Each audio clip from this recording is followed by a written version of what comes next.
So, well, hello, how are you doing? Alright, just took a short nap on the couch and starting to wake up. So, you've been on tour for about a month now through Europe. How's this tour been so far? It's been good. It's okay, you can pass. Yeah, that's right. No problem. Yeah, it's been nice. I mean, you know, we have been touring so much lately, so you pretty much get used to it, and it's another day in the office. But it's alright. I mean, we love what we do, and we only have a couple of months left of touring with this album, and then we can go back into the studio. So now in January, I'm curious. You did that 70,000 tons of metal thing. Yeah. What was that like? Scary. Well, I mean, when you get a bunch of beer-loving metal people and bands on a boat for 4 days, it's like I'm kind of relieved that we managed to survive, and everybody else managed to survive as well. But it was just like one crazy party. Something different, at least. Yeah. Now, The Days of Grace has been out for a while now. Yeah. So, looking back on it, would you change anything with it, or are you still as satisfied as when it first came out? There's always more small things here and there that you would like to change, and that's the same with every album, I think. I mean, if we ever get to a point where we make an album that you don't want to change anything about it, then we can quit, because then you made the perfect album. So, so yeah, of course, things here and there, but it's like generally we're still really satisfied with it. I mean, it's just small things. I wanted to play this bass lick or that keyboard thing, whatever. It's just like stuff anyway. So. Well, since Reckoning Night, you can come through. Since Reckoning Night, it seems that everyone's been saying after every album you've done that you've changed your style and that kind of thing. What makes you want to do something different every time? Well, I think we don't like to be bored. I think, and of course you learn something on every album, and you try to take the good parts with you, and then try to find something new. And it's I think it's out of curiosity mainly. Like we really want to challenge ourselves, and we want to find out what else can be done within the realm of the band. And even if you look at the albums before Reckoning Night, they are not too similar to each other. Of course, the style might be, but at least the sounds are different, the arrangements are different, and so it's I think it's part of growing older. You don't want to be stuck in one thing, so we just shoot everywhere, and hopefully we hit something. So, well, Tony writes the vast majority of the music for the band. Do you ever get a chance, or do you ever want to write anything for the band? Well, of course, there's always a chance. Wait, takas past. Of course, there's always a chance, and he's always like, yeah, if you have ideas, you bring it in and whatever.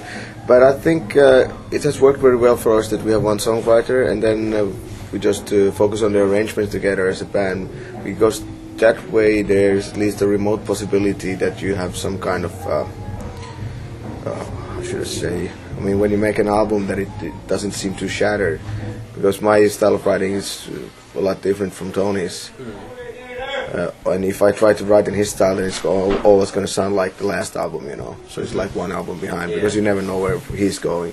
So I think and of course, I mean, Elias writes songs as well, and his style is also different, so I think to keep everything together, I think this is a very good system. And as long as he keeps pumping out, plumbing out good songs, it's not a problem. But when it starts to write shit, then we have to figure something out. So far, it's no problem. So, well, Flag in the Ground apparently was the main part of that song was written in 1996 or so. Do you have any other old songs that might see the light of day someday? I think there is one or two, but it's not something we have talked about really. You need to go put. Alright. Yeah, of course there might be one or two, but this was also something when I first heard the demo of this, Tony said, yeah, we should, he wants to rewrite this and use this song. I listened to the demo, I'm like, what the fuck is this? That was my honest first reaction, what the hell? And then he remade the demo, and then it made a little bit more sense. I was still a little bit suspicious, but when we played it as a band, then it's like, okay, this is what we're trying to do here. So then I think it turned out quite well. Over the years, you've done quite a lot of covers of random songs. Have you ever considered releasing a covers album?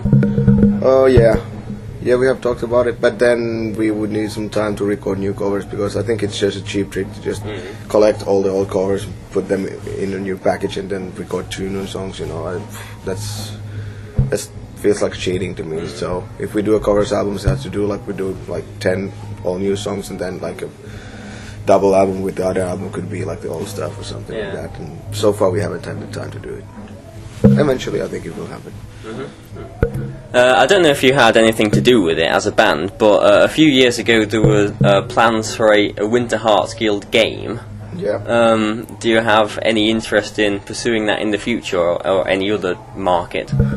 Yeah, of course, and I would really like to see the game finished one day. It's been in the making now for many, many years, and I haven't actually talked to the guy from the company in a while, but the whole idea was they approached us and said, okay, we have this idea, we want to make this game, is it okay? And we said, fine, and I think every now and then in between they have to do other games to finance their stuff and whatever. So the last time I heard there was a playable demo at some point, but I don't know where we are with that. I hope that it will see the light of day someday, but it just takes forever, it seems. But I mean, the stuff I've seen from it, it looks really good, it sounds good, but so far, you know, just... Now, next month, is it right that you're going to be recording a DVD in Finland? Yeah. Is it right that Yanni is going to be a part of that? No, I don't know where the fuck these rumors come out. I mean, we've done quite a few interviews on this tour, and this is not the first time I hear it like this. Like, yeah, Yanni's going to be on the DVD. I don't know who makes that shit up. I mean, the guy is not in the band anymore. He's not going to be on the DVD. That's for sure. So, I suppose we're looking for a 2012 release for this DVD, then? I hope that we can get it out sooner, hopefully by the end of this year. Okay. But, of course, with the DVDs, there's so many different factors, so I hope that stuff, you know, everything works out. But, yeah, the plan is to have it out in the fall. Okay. Now, well, also, apparently, you've been writing songs on this tour for the new album. Is that one true? Yes and no. Even before we left on this tour, Tony had said like 10 or 12 rough demos ready, and we have heard maybe 4 or 5 of them. And on this tour we have been playing on acoustic guitars and recording songs just to amuse ourselves, but that's really not band related, it's more hobby related things that we have been doing. But yeah, I mean, pretty much the stuff is at least most of the stuff is written for the next album, so we just need some time to get together and start to work on it.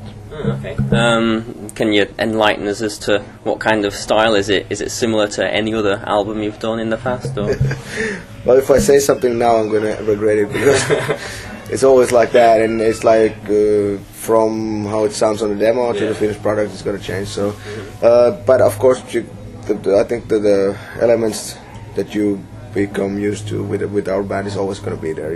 Lots of vocals, some solos, some faster songs, some slower songs, and I think that's all I can say, because I don't know anything more about that so far. Now, you've worked with quite a few Finnish bands in the past, like Nightwish and Stratovarius and Apocalyptica. Is there any non-Finnish bands that you wouldn't mind doing something with? Well, I don't mind, you know, I'll work with anybody, but if, it would be really nice to do something with Devin Townsend, because he's just fucking amazing. You know, I don't know what that would be, of course, but you know, maybe he could produce us or something like that. It could be really cool. Now, you always finish your set with the vodka song. Yeah. Excuse me. Don't worry.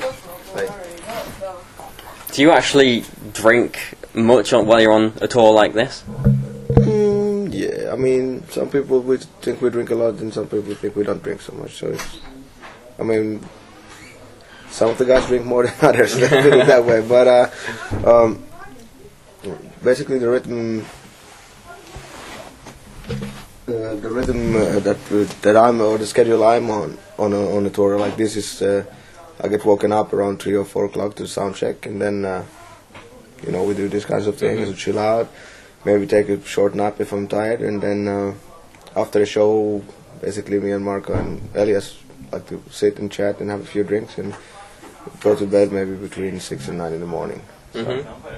But of course at home that I can't keep a schedule like that because I got a little kid who wakes me up at 8 or 9 o'clock in the morning. But here it's just, when you sit down, have a beer and you're pumped up after the show, then there's always one more story or one more thing or blah blah blah. Let's watch this music video, let's do that and blah blah. And all of a sudden you're like, oh fuck, it's 7 o'clock in the morning, I have to go to bed.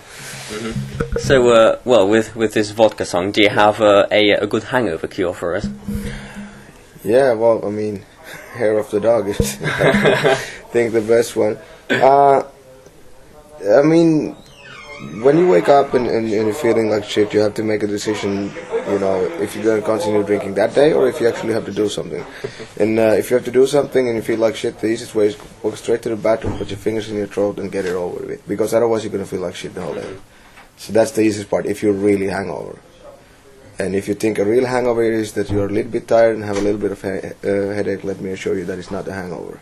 That is just you being tired, So, but I mean, basic things, I think the easiest way in the morning, if you don't have to drive or anything like that, is to just, have a shot of vodka or a beer and then try to eat something.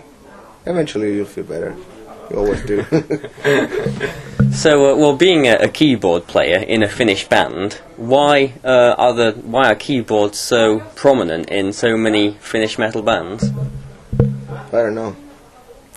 Keyboard geeks rule the world, I guess. It's really. I never thought about it that way, but that is actually true. Yeah, there's a lot of keyboard players coming out from Finland. For example, Tony's a keyboard player and writes on the keyboards, and of course Tuomas, Janne, myself. Yeah, I don't know. Somehow I think keyboard fits metal. Keyboards can also destroy music if you don't. You hear a lot of people who don't really have a clue what they should do with it, and they just make it sound like shit. But I mean, you can say the same of every instrument. But it's, for us at least. And here's another keyboard player. For us, it's like keyboard is a spice, and so, like with any spice, if you use it too much, it's not going to be good. So. Okay, well, thank you very much for your time. Do you have any last words for the people watching? Well, thanks for watching. If you were not at the show, you missed it, so maybe I'll see you next time. Cheers.